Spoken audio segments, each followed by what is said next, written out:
बाप, बेटे और रूह पाक के नाम से। खुदा बाप के ज़िंदा और जलाली और बाबरकत कलाम में से आज हम पढ़ेंगे तकवीन बाप 18। इब्राहीम और फरिश्तों की ज़ियाफ़त।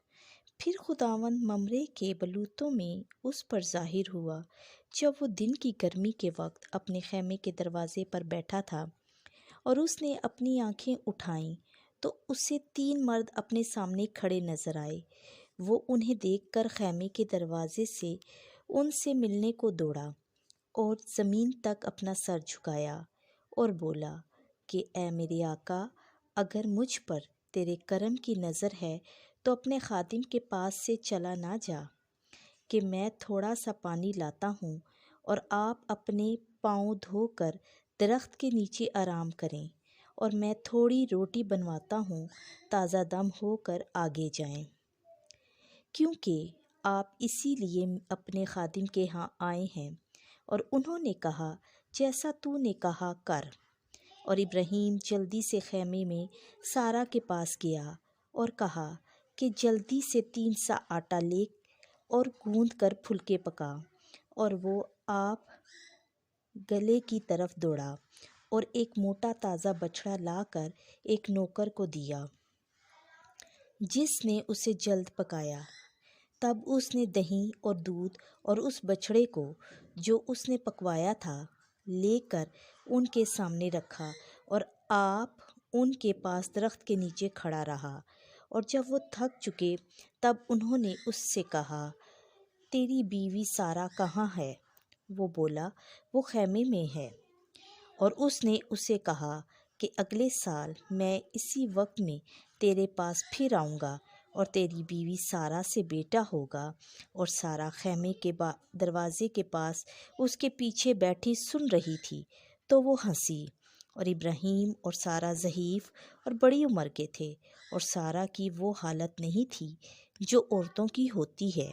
और उसने अपने दिल में हंसकर कहा कि इस कदर उम्र रसीदा होने पर जब मेरा खामंद भी बूढ़ा है, क्या मैं लुत्फ़ उठाऊं? और खुदावंद ने इब्राहीम से कहा कि सारा क्यों हंसकर बोली कि मुझ जैसी बुढ़िया के वाकई बेटा होगा? क्या खुदावंद के नज़दीक कोई बात मुश्किल है? अगले साल में इस मौसम में तेरे पास फिर आऊँगा और सारा से बेटा होगा। तब सारा ने इनकार करके कहा कि मैं नहीं हंसी, क्योंकि वो डरी। तो उसने उससे कहा, नहीं, बल्कि तू हंसी। इब्राहीम की सिफारिश। जब वो मर्द वहाँ से उठे और सदूम की तरफ आगे को बढ़े, तो इब्राहीम उन्हें रुखसत करने उनके साथ चला। और खुदावंद ने कहा कि जो कुछ मैं करने लगा हूँ, क्या इब्राहीम से छुपाऊँ? और दर हकीकत वो एक बड़ी और ताकतवर कौम होगा, और ज़मीन की सब कौमें उसमें बरकत पाएंगी, क्योंकि मेरा लिहाज उसके साथ इसलिए होगा कि वो अपने बेटों और अपने बाद अपनी नस्ल को हुक्म करेगा कि वो खुदावंद की राह पर कायम रहें और अदल और इंसाफ करें, ताकि इब्राहीम के लिए खुदावंद उन सब बातों को जो उसने उससे कही हैं पूरा करे। और खुदावंद ने कहा कि सदूम और अमोरा का शोर बढ़ गया और उनका जुर्म नहायत संगीन हो गया, इसलिए मैं अब जाकर देखूंगा कि क्या उन्होंने सरासर वैसा ही किया जैसा शोर मुझ तक पहुंचा है। नहीं तो मैं दरियाफ्त करूंगा। तब वो मर्द वहां से फिर कर सदूम की तरफ चले, लेकिन इब्राहीम खुदावंद के सामने ही खड़ा रहा और नज़दीक जाकर उससे कहा, क्या तू नेक को बद के साथ हलाक करेगा? अगर 50 रास्तबाज आदमी उस शहर में हों, क्या वो भी सब के साथ हलाक होंगे? और उन 50 रास्तबाजों की खातिर अगर वो वहाँ हों, तो क्या उस मकाम को छोड़ ना देगा?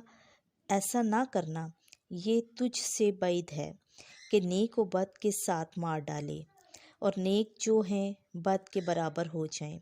ये तुझसे बैद है जो तमाम दुनिया का हाकिम है, क्या रास्ती से इंसाफ नहीं करेगा? और खुदावंद ने उसे कहा کہ اگر میں سدوم میں شہر کے اندر 50 راست باز پاؤں تو میں ان کی خاطر تمام مقام کو چھوڑ دوں گا۔ اور ابراہیم نے جواب دے کر کہا، دیکھ، میں نے اپنے مالک کے سامنے بولنا شروع کیا، اگرچہ میں خاک اور راکھ ہوں۔ شاید 50 راست بازوں سے 5 کم ہوں۔ کیا 5 کم ہونے کی وجہ سے تو تمام شہر کو نیست کرے گا؟ اور اس نے کہا، اگر وہاں 45 پاؤں تو اسے نیست نہ کروں گا۔ اور پھر اس نے اس سے کہا، اگر وہاں 40 پائے جائیں۔ اس نے کہا، میں ان 40 کی خاطر بھی اسے نیست نہ کروں گا۔ پھر اس نے کہا، اے خداوند، اگر میں بولوں تو خفا نہ ہونا، شاید وہاں 30 پائے جائیں۔ اس نے جواب میں کہا، اگر میں وہاں 30 پاؤں تو میں یہ نہ کروں گا۔ اس نے کہا، میں نے اپنے مالک کے سامنے بولنے میں گستاخی کی ہے، اگر وہاں 20 پائے جائیں۔ وہ بولا، میں 20 کی خاطر اسے نیست نہ کروں گا۔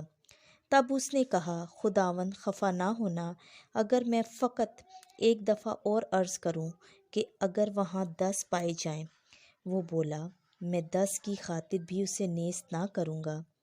اور جب خداوند ابراہیم سے باتیں کر چکا تو چلا گیا، اور ابراہیم اپنے مسکن کو پھرا۔